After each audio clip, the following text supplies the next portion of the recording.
Hello everybody, this is Manues back with another Eternal Top Decks video series. Today I got something that has been kind of long forgotten for you, Big Combrei, and it's back in full strength, I think. I've been really impressed and happy with the deck lately when I played it. I have been doing really well, like the 40 games that I tracked with it. When I tested it, I went 26 and 14. Which equals a 65% win rate flat, which is really nice. The deck seems to do pretty well against the current metagame, and I figured it's time to bring it back and update it for you guys. The last time that I recorded a Big Combrei deck tech has been ages ago, and the deck changed a fair bit since then, and is basically as good as it was then, I would think, in ladder and possibly also in tournaments.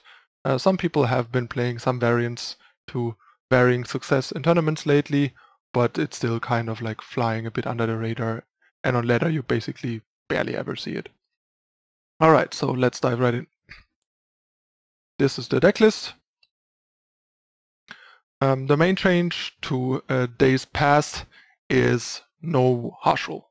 Like a couple months ago already, I came to the conclusion that Marshal kind of doesn't really belong in the deck, and the deck is better without Marshal, just kind of curving powerful stuff and getting to run Awakened Student.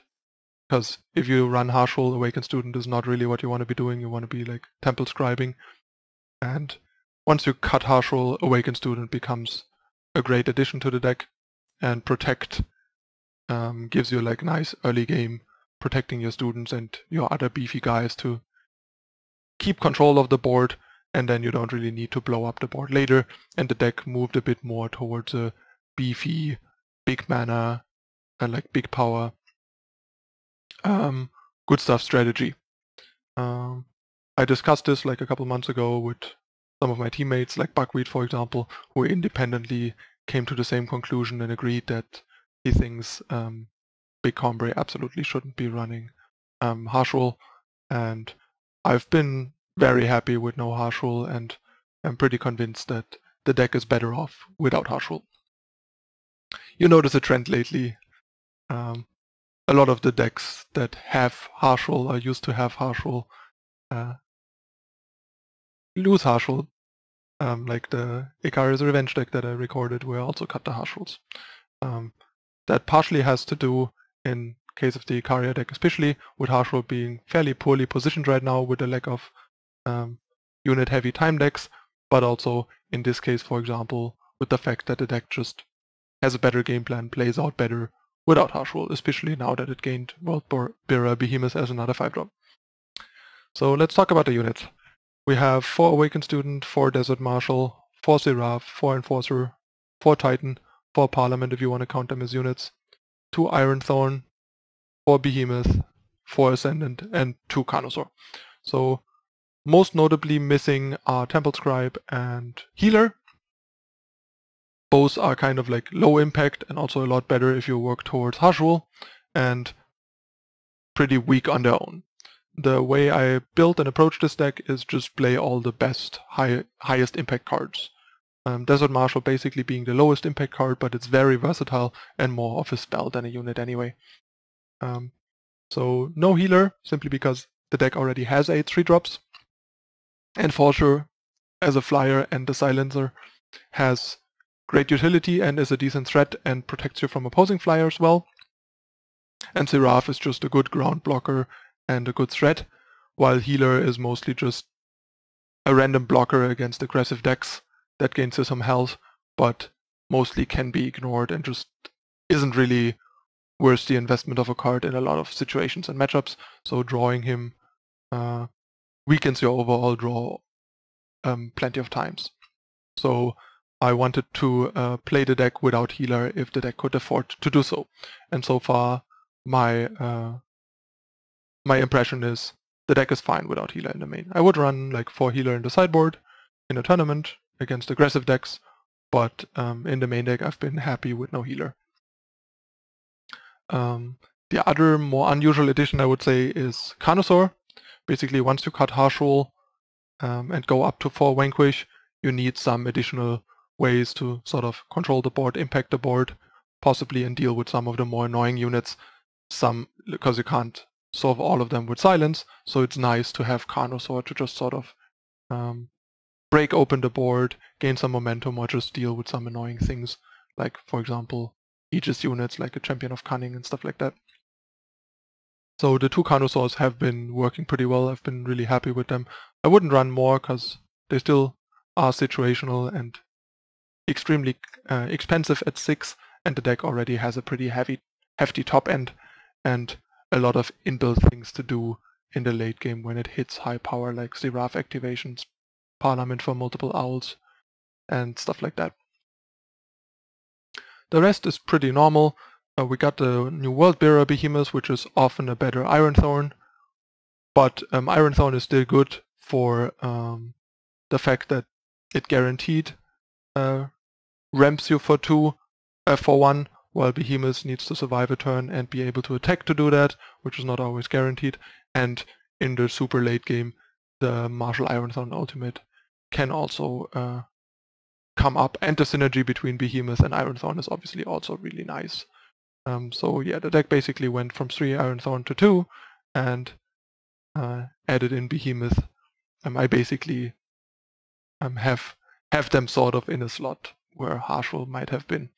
Student has been amazing. The card is just so good, and it's the perfect 2-drop for a deck like this because it's good early on while still scaling really well into the late game. It's not like Healer, for example, where it's just kind of a low impact card. It's a card which its impact matches. Sorry, I was kind of stuck with my English there. Its impact matches the state of the game, basically. If you play it on turn 2, by turn 5, it will be worthy of a turn 5 unit and still have a lot of impact on the board, for example, because it's going to usually be like a 5/5. Then, given that we don't have Marshal, allows us to play some more utility, like 4 Vanquish. The value of Vanquish varies a bit right now. There's like a fair share of matchups where it's not that good, but it's not hurting the deck that much, and the decks usually have targets. Some of them just happen fairly late, and you're just like happy that you can kill that Icaria down the road with like a silence or a protect to pop the Aegis and then vanquish it. So it's still worthwhile to run 4, but this is one of the few decks where I would want to run this many vanquish right now. And protect has been really amazing. I had 4 for the longest time, but I needed to cut 1 card to add another power. I'll go into that in a moment. So that's why there's only 3. But yeah, protect is really great. Being able to stick one of these like high impact units and protecting it from a tempo swingy removal on it usually just completely locks the opponent out of combat and allows you to take over the game. So protect has been amazing, and it also can protect your face from burn spells or discard it, that sort of stuff. It's just a very versatile card that makes this type of strategy work, especially without Marshal, because you need some ways to prevent these tempo blows from cheap removal, and protect is great at doing that. Yeah, I mean, Ascendant is still just Ascendant, like Parliament and Ascendant are like the late game of the deck, together with Siraf activations. Nothing changed there. And last we have to talk about the power base. So we have 2 Find a Way and 4 Seek. Some older lists were running like 4 Seek and 3 Find a Way and only 25 power. The problem is, initially I thought 4 Seek, 2 Find a Way, 25 power is fine, now that we got Behemoth.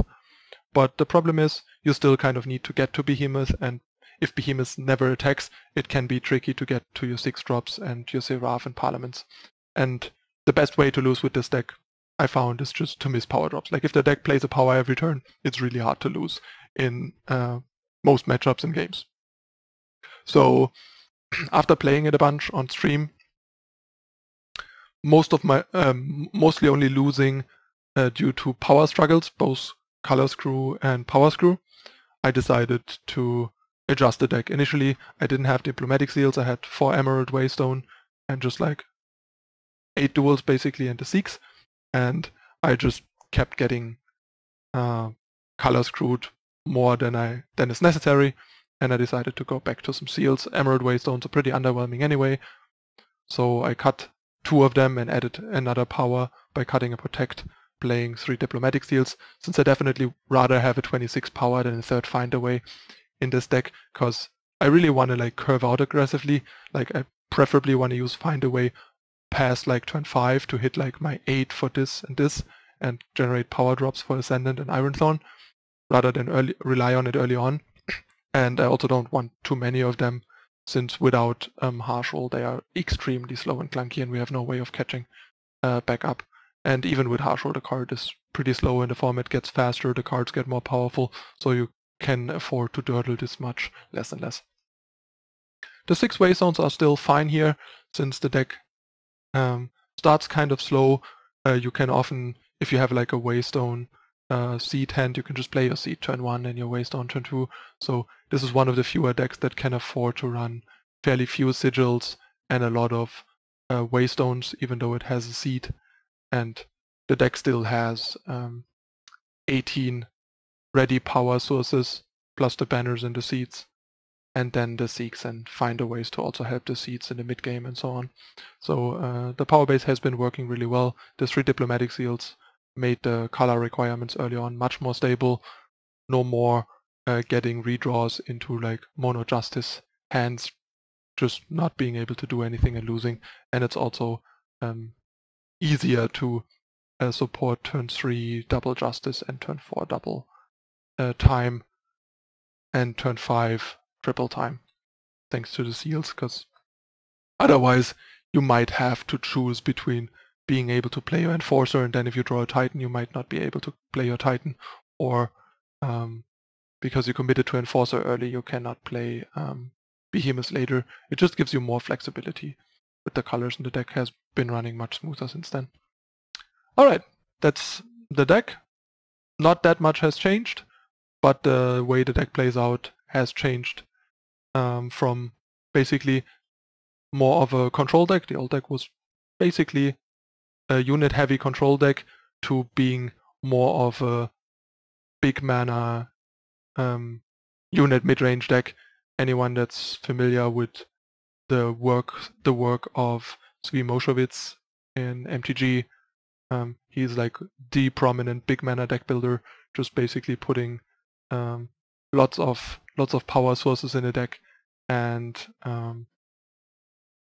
the most powerful threats you can find that are preferably mostly capable of taking over the game on their own, win the game on their own, and then just make sure that you basically hit a power drop each turn, are capable of playing your cards, and then just play a powerful card each turn until your opponent succumbs to it, because most conventional decks don't have the density of powerful cards nor the density of answers to keep up with this type of strategy if properly built and executed. And this current version of Big Combrei works precisely like that and does that pretty well. It just overwhelms the opponent with card quality, running them out of answers and or overpowering their own powerful cards. And it is a very effective strategy, I found. So as usual, gonna hop into some games, show it in action. Currently in top 40 ranked, fluctuating basically between like top 40 and like top 5. Currently the swings are fairly high. If you lose a couple games, you quickly from like rank 5 to 30 something, but we'll get back up there. And yeah, all the 40-ish games that I had were in the like top 100 or even top 50 of Masters with the deck, so they're also very representative results, I would say. Stay tuned for the first game coming up next.